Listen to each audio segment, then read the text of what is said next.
And we're back. Hopefully you had a good, refreshing networking break. Hopefully you could meet someone else, another battery enthusiast.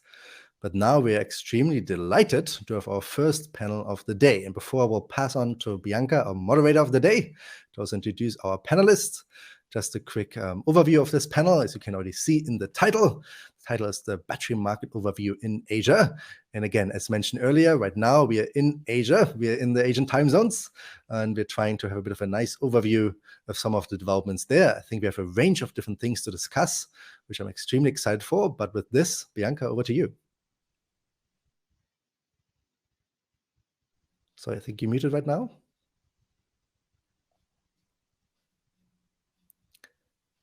Maybe I also have to change. I think today is a bit of the quick glitches with audio, but it's not a problem at all. Now it works. Test, test, test. It works now? It's perfect. Perfect. So we have some phenomenal panelists joining us for the battery market overview in Asia, starting with James on the back of a PhD in electrochemistry. James first began his career on lithium batteries, working on them in a laboratory before moving to Bloomberg New Energy Finance and really focusing on the analytics, where he led the company's coverage of storage technologies and their supply chains. James is now at VC Volta Energy Technologies, really on the investment side into these transition technologies. Jessie Eng is an associate director for the Commodities Exchange at Singapore. She's responsible for the development and managing of the commodity derivative products and has been leading market research and industry engagement in the exchange's planned launch of derivatives on battery raw materials. Frank Yu began his career in consulting at McKinsey and EY, and today he is the China research lead at Row Motion, providing intelligence and insights into electric vehicles and batteries and charging and infrastructure markets across China. And last but not least, Cormac O'Leary holds a PhD in physical chemistry focused on lithium air batteries and also did a postdoctoral fellowship specializing in novel battery and fuel cell systems.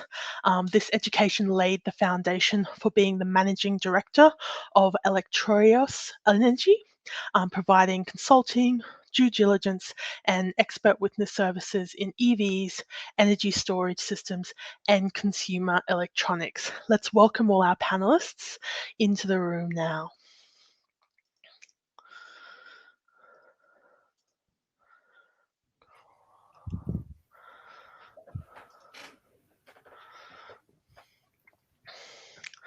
Great to have you all here.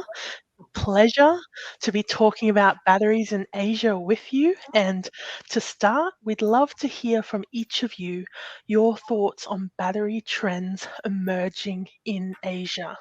James, would you like to kick us off? Perfect. Thanks, Bianca, and thank you for having me here. So I'm going to kick off actually not necessarily with trends specifically in Asia, but I think a kind of broader overarching theme. And what kind of triggered this thought was that last week during a visit to the Detroit Auto Show, the China's envoy to the US made a comment, if you like, that essentially said that the US should not cut China out of the country's EV supply chain. And I think this is a kind of theme that I've thought about a lot, and I've talked about before, that actually the battery industry today is largely centered in Asia, as we know, but it is still global. We have materials from Australia making their way up to China, coming to Europe, and going to the US, etc. And you know, I understand that there is a need for kind of being protectionist of some of the critical materials going into these batteries, and a desire to have self-reliant supply chains. But I think what shouldn't be overlooked is the fact that China has been critical in getting us to the point where we are with battery technology today, that the costs are low enough that we have this wide-scale adoption in the industry. And you know, while there is a fear that the Chinese government will have too much kind of control over these critical material supply chains, I think it's also worth pointing out that there are companies out there like CATL who never received any government funding from the Chinese government. And as a company, CATL has been critical in developing these supply chains. When CATL is opening up a new product line or requires new materials, it will invest in other companies to help build up that supply chain. And those companies, then serve battery manufacturers in Japan, in Korea, and soon in Europe and the US. So although there is a need to have some localizations of the supply chains, I think we should be working together rather than trying to have a tit for tat fight over these kind of key commodities and key supply chains.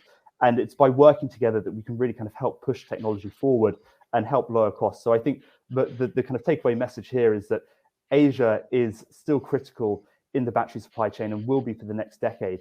And it doesn't make sense for the US or Europe to try and completely separate themselves from these countries that are critical to getting us to where we are today. Absolutely. I don't think anybody can deny the role China plays in the battery market today, and it'll definitely be there in the future. Jesse, would you like to add your thoughts, especially now that we're talking on price? Yeah, no, I fully agree with what James have just mentioned as well. It's something that we have to look at a global level, not just something that's dominated by the Western side or even the Eastern side. And even within the Asian community, there's also Japan and Korea that are huge in battery manufacturing, right? So on an overarching message, similar to James, I think the industry has been driven by a number of decarbonization and ESG policies.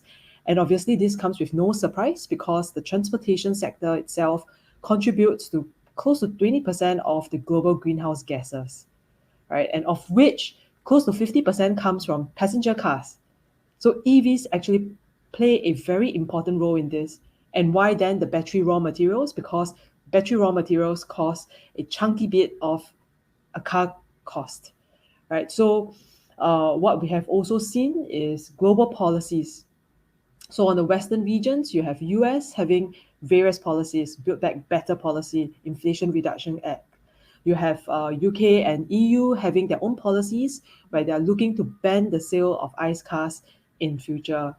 And of course, China is also pushing very strongly in this area by providing subsidies, by providing tax incentives, and by mandating that some of the car manufacturing facilities have to have a certain percentage of EV manufacture. If not, they will attract penalties.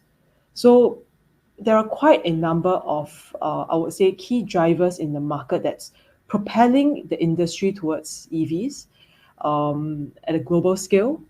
We need to recognize that everyone plays a part. Like what James has mentioned, Australia important for spodumene, for example. South America important for the brines, the salt licks for lithium. You have many different areas. You have Indonesia as well on the Asian end, doing nickel, and cobalt is also a byproduct of nickel. So many various angles, and I think it's important to recognize that globally, everywhere plays a huge part in getting the industry to move forward in this electrification drive. Absolutely. And Frank, would love to hear your thoughts on China's role now and in the future in the Asia context, but also globally as our China expert. Yeah, thank you, Bianca. And also, I agree with both James and Jesse.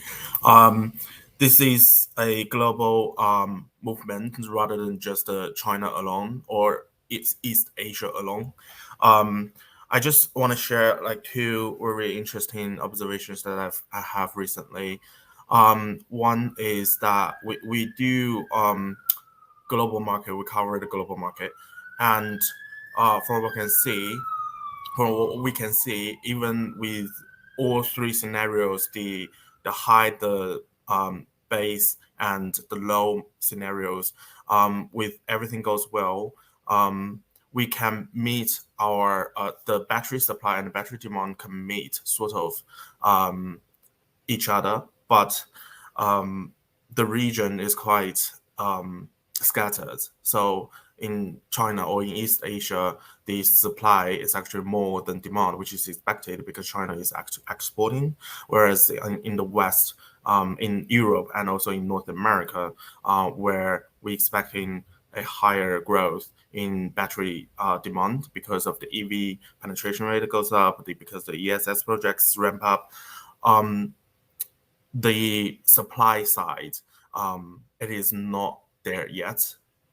Even with the current huge announcement, you did an amazing video of all the announcements, but even after with all those announcements, there is a lack of that. And also, let alone the supply chain, because you have PCAM, you have electrolyte, you have separators, you have all these things that you need to build if you want to shorten the supply chain.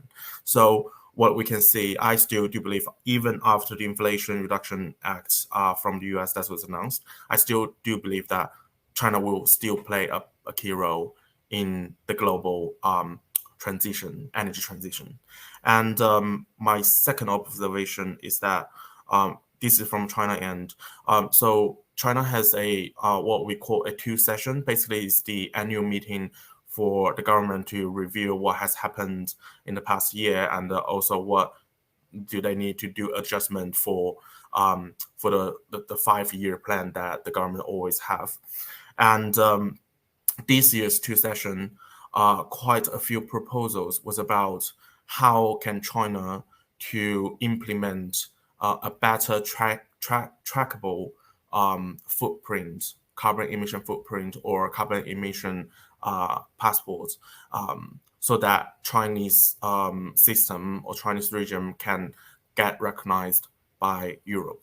Because we all know that European Union has passed that in 2026, I believe.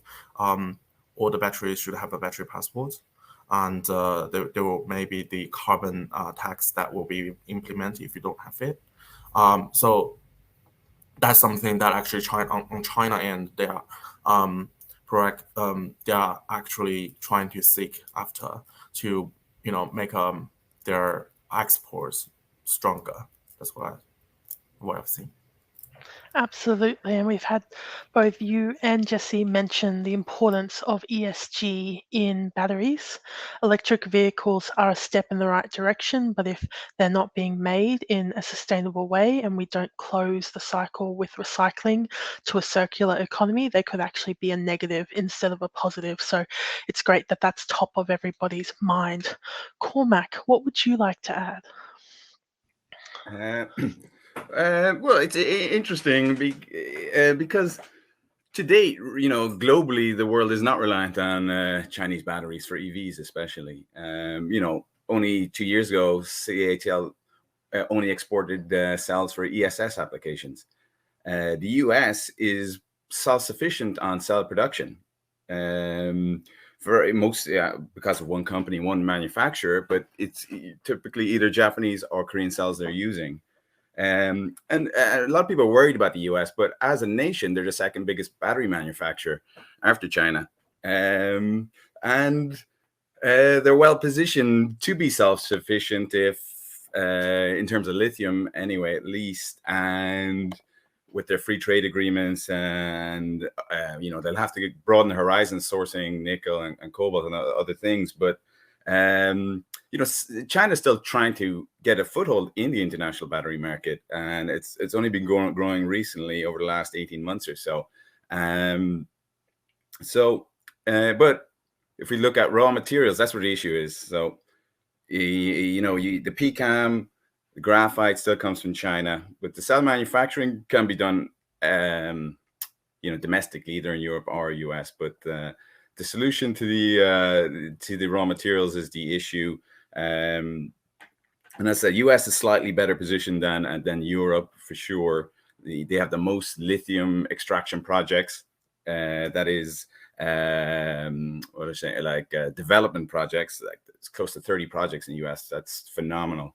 Most of them rely on brine type solutions. So DLE needs to be successful, and there's also a big DLE project in Europe that's looking quite well as well. But if the DLE technologies, which vary between projects, are successful, then there could be a lot of lithium on the way into the US, which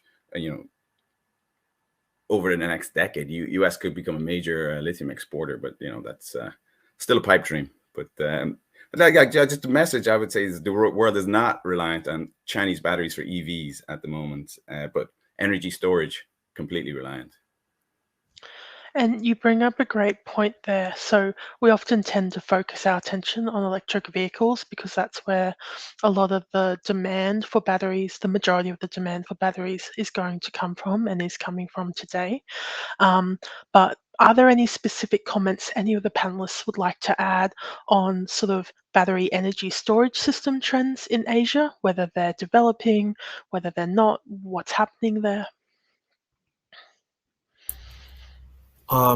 So energy storage, as Cormac just mentioned, yes, for a large chunk is actually from China, the batteries. And currently the technology trend for energy storage batteries is large prismatic batteries, 280 ampere hour batteries. That's the new trend to go, mostly because of the cost reduction. And sodium ion batteries, I've seen more and more of the not just the battery manufacturer, but also the supply chain, the cathode, the hard carbon is coming online. So as CATL promised, 2023 is probably the year that sodium ion battery pilot the commercial level operation, and we will see some projects coming up as well. So that's the current trend I've seen. Well, I just add to that got you there, Frank. The Chinese government have mandated LFP only for domestic energy storage, which means the energy storage batteries being made in China domestically will be LFP. I don't see them changing the lines to do anything other for the international market. So, which might drive, as Frank was saying, the 280 amp hour cell, which is the preferred cell in energy storage now, it might drive the whole global market towards LFP. But the Korean manufacturers are still heavily interested in NMC, and NMC market has, for energy storage, has made a bit of a comeback this year for various reasons. But if the Chinese are only making LFP for energy storage, then I think the whole world will be using LFP for energy storage. Yeah, just to add a bit color to that. Yes, the Chinese government announced a document saying that NCM batteries and the lithium sulfur batteries are not allowed in energy storage stations with a large scale. This is not a key, does not have a key impact in China market because the China market, over 90%, I would say, it is LFP batteries anyways for ESS. And also that we have another like a flow, vanadium flow batteries. That's also take a big part. And we have other new type of batteries. There are other technologies not Chinese government, the Chinese market is trying out because with the government's guideline, the renewable energies is ramping up because of the 2060 carbon neutrality plan. And with that, you need to pair with energy storage. And that is a huge amount. So everybody is betting on that and the capital is pouring. So we will see more and more of this news coming up. Yep. I'd just like to jump in here and just quickly add, it's interesting to hear Cormac saying that NMC has seen a resurgence this year, because certainly kind of over the previous 2 years in the US in particular, we saw a wave of LFP adoption, in the market because of safety concerns. So even though it's not legislated for, we saw that demand for LFP, and perhaps not the time to discuss it, but I wonder whether the resurgence in NMC is because actually now the automakers want that LFP materials, and typically cell manufacturers will kind of preferentially treat the automotive market rather than the stationary storage market. But maybe that's a discussion for another day. Thank you all. I just wanted to pick up one thing you said, Frank.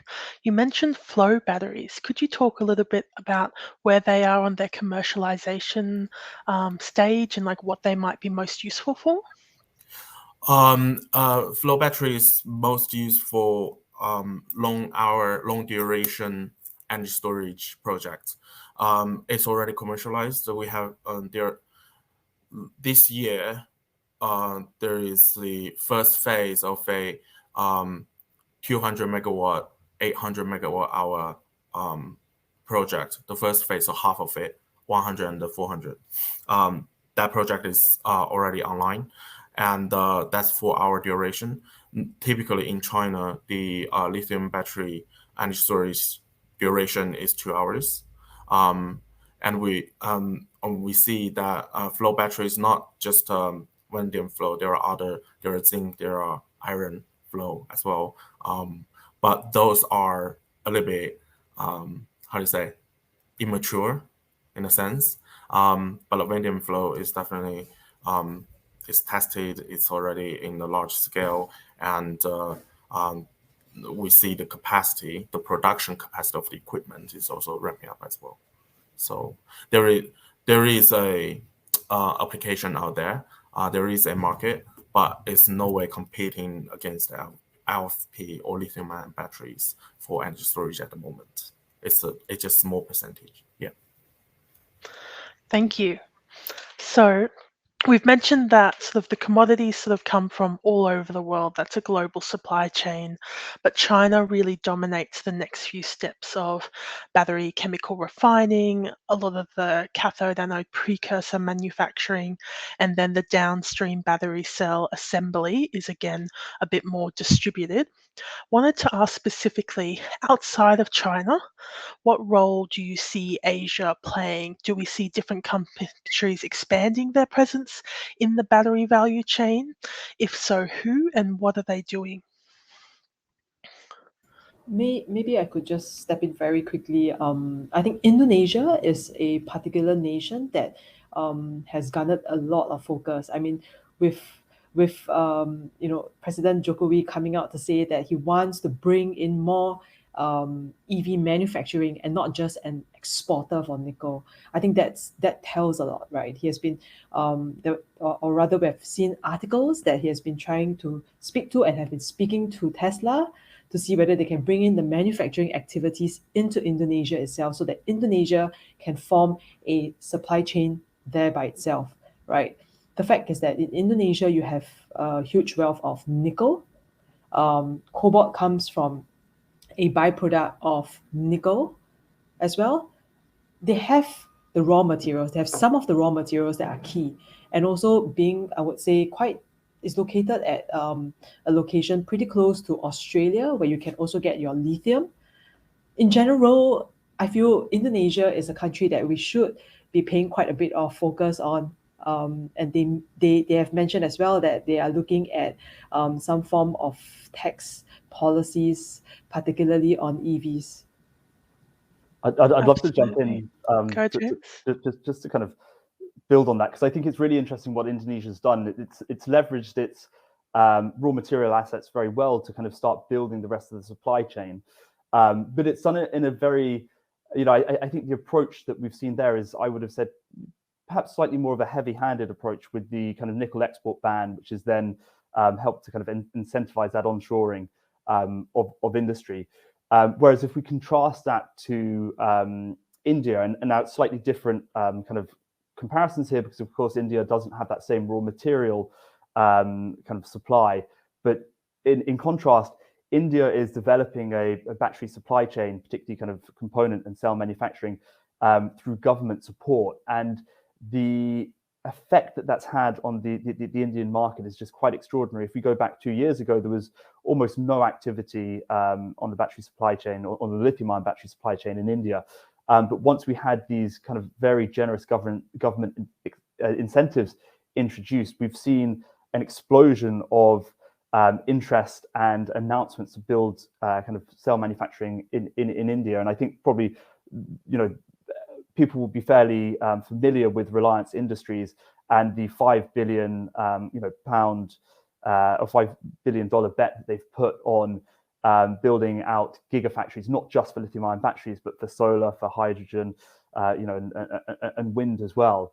And to me, that's just kind of incredible to see how quickly kind of support from the government can turn kind of players in a country towards a supply chain. Now, I think what's kind of worth also highlighting here is that 5 billion for gigafactories for several different technologies is impressive, but let's not forget that CATL will quite happily spend 7 billion on one cell manufacturing facility. So all of these countries that are beginning to enter the market still have a long way to go, and a lot of investment is needed to kind of get them to the point where they have this supply chain. But it's a start, and I think that's what we need to get towards those general decarbonization goals that we talked about at the beginning. Absolutely. Did anybody else have additional comments on countries outside of China, Singapore, and India? Sorry, Indonesia and India? Well, Australia, every country with a resource wants to climb up the value chain. We're seeing it in Latin America as well. We're seeing it in DRC. Any country who's got a material is interested in getting more value from it. That's just market dynamics. But you have to be close to the markets. That's the issue. If you want to supply Germany, for example, with auto components or battery components, you got to be as close as Poland, really. That's where we see them all setting up. You have to be close train journey away, at least, and reliable logistic networks, and then you need relatively high penetration of renewable energy. I know Poland doesn't have that, but the ESG is going to play a huge factor, and that's a limitation on countries that don't have strong renewable energy strategies. But we're definitely going to see. Like we saw in Australia, they used to export spodumene. Now they have 2 lithium hydroxide plants, or one anyway, and another one being built. And that that's done for economics reasons, but there's a great interest in Australia to build factories also. They have most of the components there. They export most of the battery materials. So I'd say we'll see a lot more movements in that area, but it could stymie the battery supply chain with nickel. So Indonesia has done nickel export bans long before they were exporting for EVs, because they know the quality of their resource and their requirements. But they just announced they're going to be limiting nickel matte exports now. So I'm sure. So every time when they originally did nickel exports, China, Tsingshan built a processing plant in Indonesia, and now we see LG and CATL announcing they're going to build factories there. So it'll be interesting to see how much value they can climb out of the chain. I'm not sure if they're going to get all the way to electric vehicles and export them to Europe. It would be a bit much, I'd say. Absolutely. And security of supply is top of mind for every company that depends on batteries, and they're following these changes and movements quite closely. We have observed this year the prices of battery inputs fluctuating a lot, often up hundreds of %. And how are companies handling that? What are things that they can do to ensure that security of supply and mitigate their risk? I can step in for this. So I agree with you, Bianca. I mean, what we have observed is heightened volatility in all the various battery raw materials, particularly for lithium. Just today, Bloomberg published an article that the lithium prices has surged, and this is driven by the high demand for EVs. So I think it's important that with such price volatility that's in the market, industry participants need to realize that they need to manage their risk against their physical exposures. And what this means is that they can potentially consider utilizing derivatives, a paper market.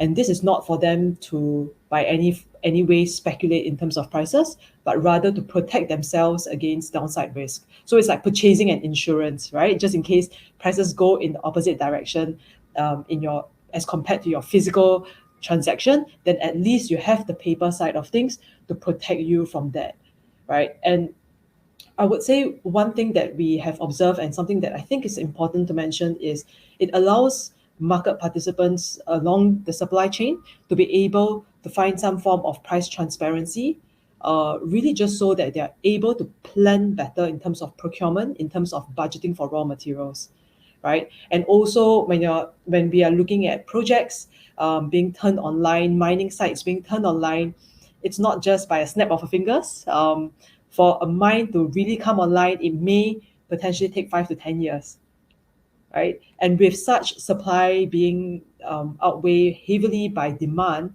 all this needs to move fast. Market participants need to recognize that there's definitely price risk, there might be counterparty risk, and so such products would be useful for the entire value chain to consider. Absolutely. That is a risk that we see many companies trying to hedge by securing long-term contracts all the way through to 2030 if they can for key materials. Some of them successful, some of them not. The other spanner in the works that can really disrupt the battery market is policy. Do you think policy like the US's Inflation Reduction Act will have a material effect on what happens in the Asia battery market? Question open to anyone in the panel.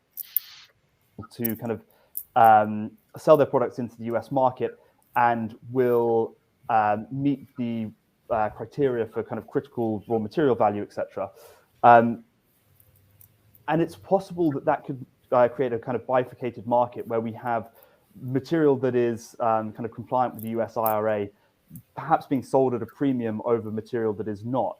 It's hard to say how that would develop or could develop, but I think there's perhaps what could be considered a risk here, because you have perhaps kind of countries like Australia being able to sell their raw materials for a higher value than some of their neighboring countries, which could exacerbate kind of existing inequalities, etc. But at the same time, what's the impact for the consumer in the US if they're having to pay higher prices to get materials that meet the IRA kind of outlines? Are they losing out as a result of that? And I think it's really not clear. We're so early on. I think there's still a lot of uncertainties over how the IRA, et cetera, is going to be implemented. But these are considerations that I think have to be taken into account, because while it's, again, from a security standpoint, you can see why the US would like to be able to have more control over its supply chains. If that's at the detriment of another country, is that fair? And I think that's going to be a very philosophical question. Absolutely. And Frank, you were going to say? Yeah, I was just want to add that from the Chinese perspective, it is something that everybody's talking about, of course. But at the same time, it is not something that scares people off completely. From what I can see, a few of the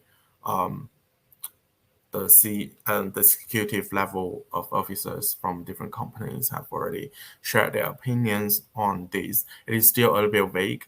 The IRA, it is not, the details are not yet coming yet. So there are quite a few uncertainty. And from the current structure of the supply chain, well, basically that's impossible, because you do need materials from China.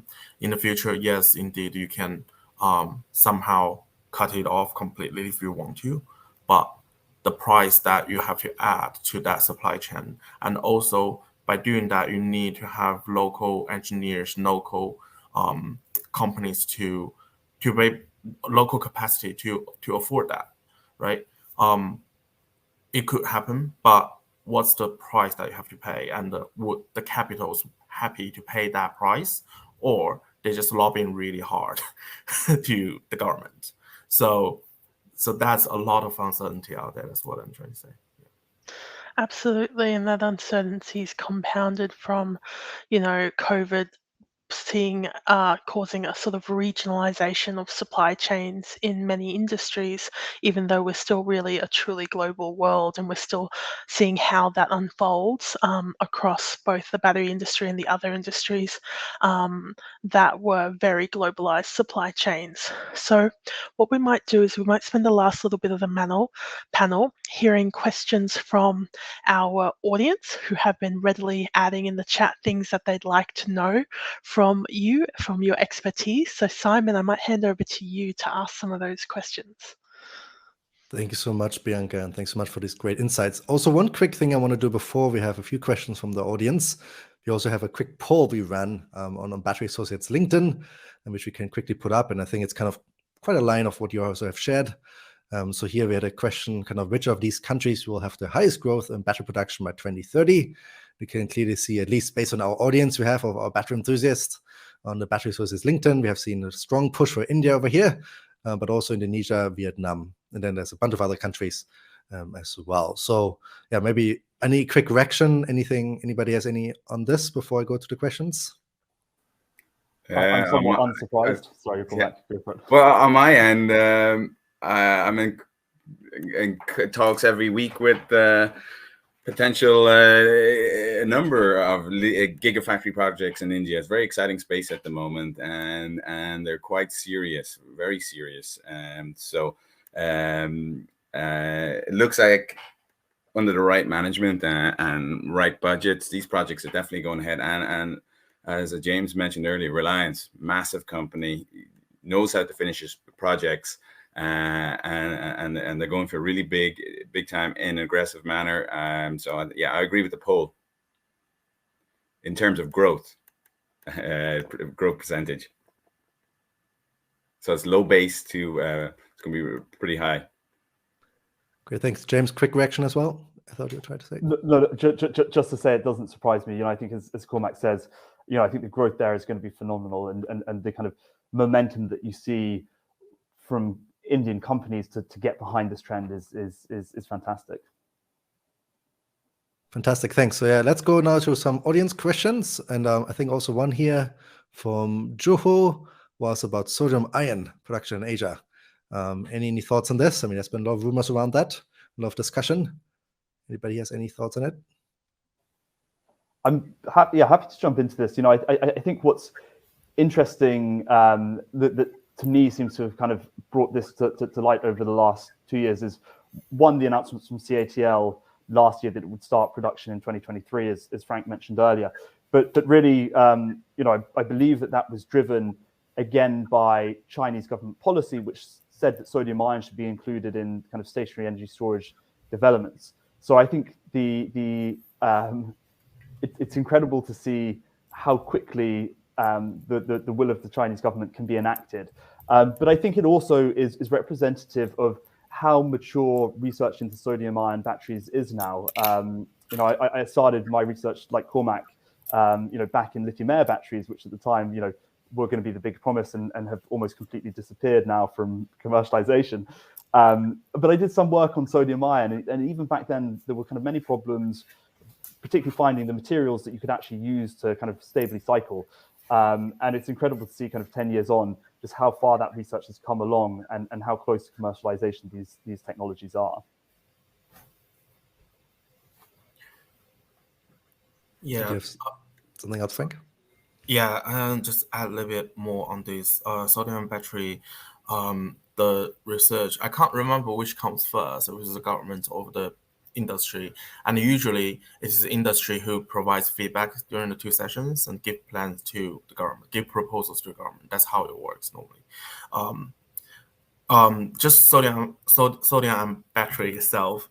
From what I've seen, there is more than just CATL doing it. Hainan Technology is also doing that, and they already launched a pilot sodium battery energy storage station that's in Taiyuan, Shanxi. It's already online. So from the technology perspective, I do believe is somewhat can can ease the intense demand on lithium. I think that there is a lot of pressure from the key materials, as we all just discussed about the high price, and people are seeking alternatives actively to find a solution to basically avoid that price, because energy storage station, it is something that has to do with the renewable energy. It's just impossible for you to do to add renewables without any storage completely. So that market has to be tackled, and how can you do that? And ESS energy market is quite cost sensitive. So how can you do that? Sodium battery, flow battery as well. All technologies being explored currently at the same time. The Chinese market is absolutely going all directions possible, even hydrogen as well. Yeah. Fantastic. No, thank you so much, both. Maybe also one quick anecdote, James. We definitely have something in common. Our research career on sodium ion, and it didn't look as promising at the time, but yeah, it's great to see it coming back. Then there's also a few other questions. I think also one more kind of related to NMC.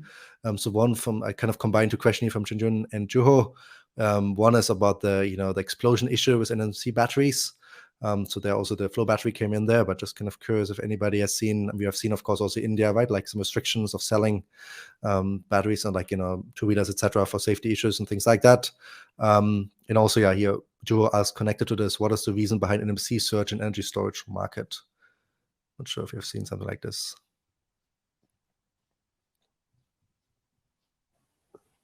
So I think, I mean, on the fire risk with NMC, there is going to be dangers as you go to higher nickel chemistries. I think it's fairly well understood now in the market that the kind of thermal runaway temperature is lowered. And I think if you're making the comparison to, let's say, kind of two-wheelers in India, you can see why you wouldn't necessarily want NMC in a two-wheeler, because you don't have the kind of particularly high nickel NMC, because you don't have the kind of support systems, and in particular the thermal management systems and more advanced BMS systems that can help to kind of mitigate that risk. Outside of or if we look at the kind of NMC in stationary storage in particular, it's hard to say exactly what the real reason behind the spate of fires we've seen is, but it does seem to be kind of primarily linked to one manufacturer and cells coming from one particular manufacturing facility.